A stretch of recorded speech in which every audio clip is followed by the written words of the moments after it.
Então, hoje nós vamos falar sobre 5 doenças da mente que afetam o corpo.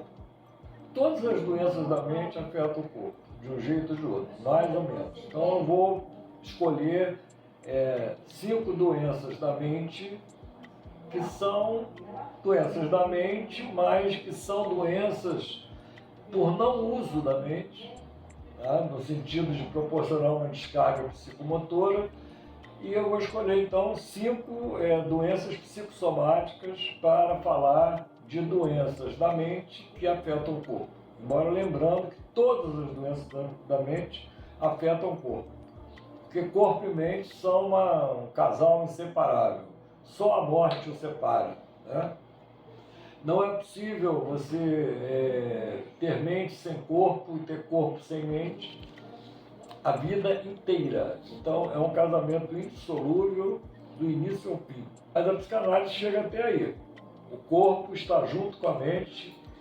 Por isso, as doenças da mente, elas sempre afetam o corpo em maior ou menor grau, como a gente já ia dizendo, e eu vou escolher 5, então, doenças relacionadas com a mente, por falta, da representação psíquica da pulsão que levaria a descarga psicomotora através dos processos mentais e que gerariam, então, doenças psicossomáticas.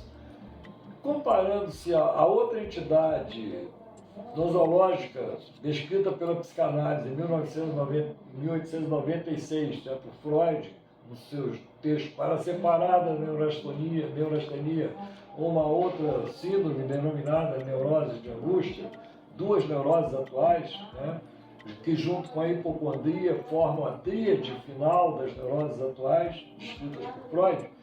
Mas então, as neuroses atuais descritas por Freud podem ser comparadas com as doenças psicossomáticas descritas pelos discípulos de Freud dentro da medicina psicossomática, como diferentes das doenças psicossomáticas, justamente talvez pelo grau de fusão funcional maior nas neuroses atuais do que nas doenças psicossomáticas. Isto é, as doenças psicossomáticas, elas lesam os tecidos de uma maneira muito clara, Ali está havendo mesmo destruição dos tecidos, tá? Então, eu vou escolher 5 dessas centenas de doenças que podem ser rotuladas como doenças psicossomáticas para a gente falar um pouco sobre elas. Primeiro, nós vamos falar sobre a colite ulcerativa. Então, o que é a colite ulcerativa? É uma doença oficialmente descrita pelos compêndios de medicina como de origem desconhecida e que tem várias teorias alocando-a como uma doença autoimune, Outro nome que é usado também, muito bem colocado em termos psicanalíticos, é doenças de autoagressão aos tecidos, pervertendo aquela máxima self, not self, que orienta o sistema imunológico do ser humano, quer dizer, aquilo que é meu, eu não ataco. Aquilo que não é meu vai ser atacado, seja uma bactéria, um vírus ou o que for, um enxerto, um transplante. Por isso que o Dr. Christian Barnard lá queria fazer os transplantes de coração e tudo, o maior problema era ter que suprimir o sistema imunológico para que aquele coração não fosse atacado pelos anticorpos produzidos pelo receptor do coração. Então, dentro da experiência mental, cognitiva, não havia dúvida nenhuma que precisava ter aquele coração batendo ali para o sujeito poder sobreviver. Mas pelas regras do sistema imunológico, self, not self, o que é meu, eu respeito, o que não é meu, eu mato, o coração, o destino das fibras miocárdicas daquele coração era ser destruído pelo sistema imunológico do receptor.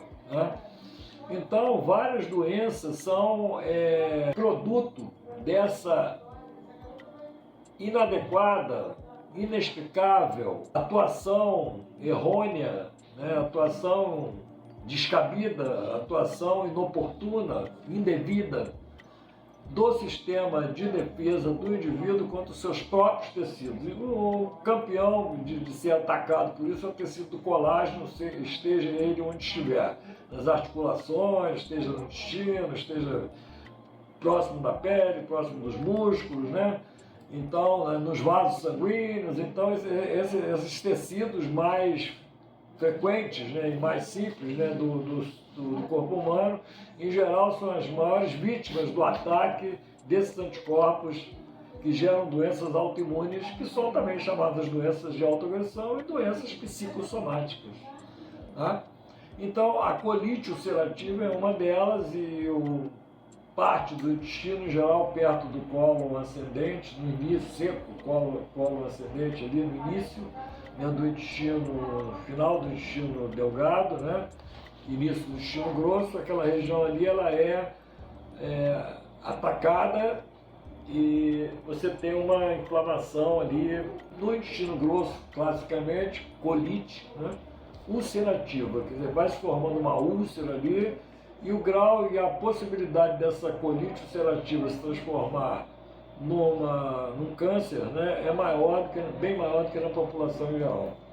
Outra doença autoimune muito conhecida também é o lúpus eritematoso sistêmico, que também pode ser enquadrado como doença de autoagressão, doença psicossomática, e ataca o colágeno em várias partes do organismo, rim, levando a insuficiência renal, os vasos, levando a vasculites, né, várias.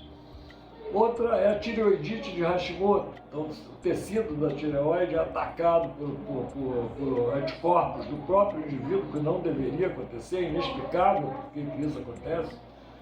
Um vírus poderia perverter essa relação ali, criar um distúrbio ali e fazer com que ocorresse isso. Tá? Mas não se encontra nenhum vírus que possa ser responsabilizado por isso. Então, essas doenças, centenas delas, né? São doenças. Tem a síndrome de Sjögren, por exemplo, também. Já falei 4, né? E a última que eu vou falar é a mais polêmica, que é a úlcera péptica, muito frequente no estômago, abriu um buraco lá na mucosa do estômago, é causado por motivos indefinidos, né? E que é bem compatível com essa teoria da autoagressão. Mas o mais importante, nós vamos falar numa outra palestra em que a gente vai falar novamente sobre a representação psíquica, mas assim, um olhar visto, né, da formação das doenças psicossomáticas.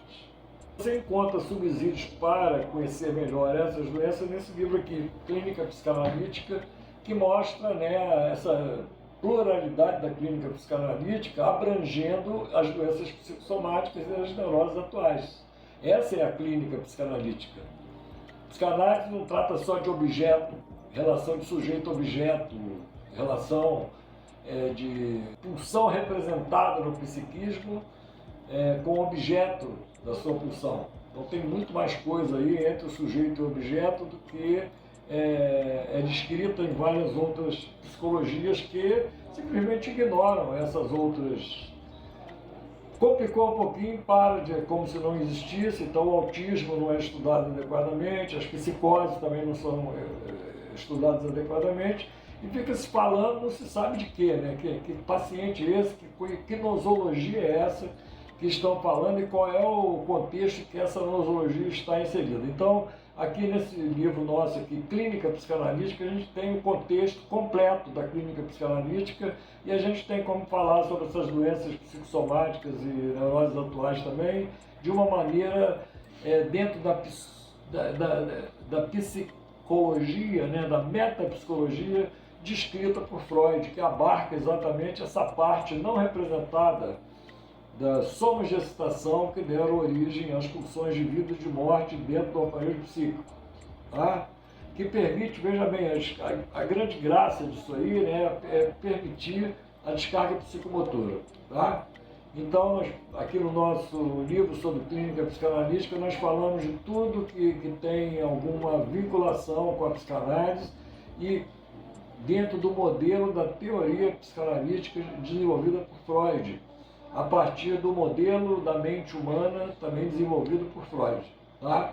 Então nós temos que justificar as nossas propostas terapêuticas, né, explicando onde, que modelo que nós estamos usando, qual é o fundamento daquilo ali, e principalmente qual é o modelo empírico, observacional, histórico, né, daquelas afirmativas que eu estou fazendo em relação, no fundo, de um jeito ou de outro, a maneira como a minha mente está funcionando, e se ela está funcionando mal, eu posso estar com alguma doença, algum transtorno.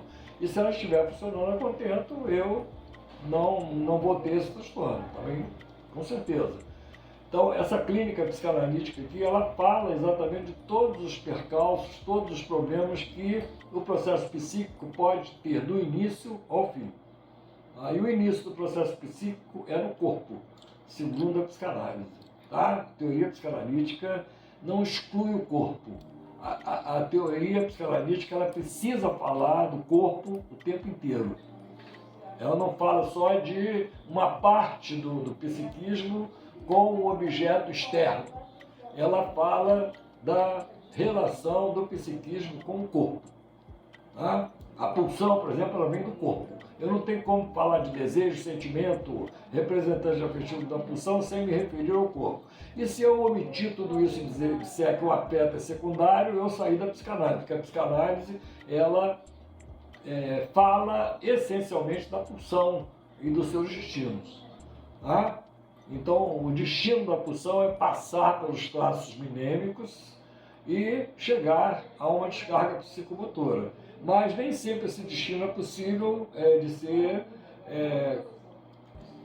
complementado. Então, nós temos transtornos decorrentes então, da falta da representação psíquica da pulsão e que vão gerar neuroses atuais ou doenças psicossomáticas. Lembrando que se a teoria da pulsão de morte ou de somas de excitação de natureza destrutiva, né, vindas do corpo, é aceita, né, e somas de excitação mais construtivas, então a doença psicossomática ela estaria num grau da coisa mais destrutiva que existe, porque destrói os tecidos do corpo, né? Tem a colite ulcerativa, tem a doença de Crohn também. Eu não falei da colite ulcerativa, mas quase falando da doença de Crohn também, então vamos falar da doença de Crohn aqui também, que é bem específica, né? Parece até que tem um simbolismo muito grande ali, o local, né, onde a mucosa intestinal é destruída, é sempre ali aquele finalzinho ali, e por quê, né, que é destruído aquilo ali, e com uma chance maior de câncer também, como a colite ulcerativa também. Então, essas assim, especificações, tipificações, como acontece com sonhos também, né, como acontece com sintomas também, elas são muito importantes de serem conhecidas porque elas, em geral, dão uma dica, dão um sinal, né, da gravidade da doença e do motivo da doença. Ok?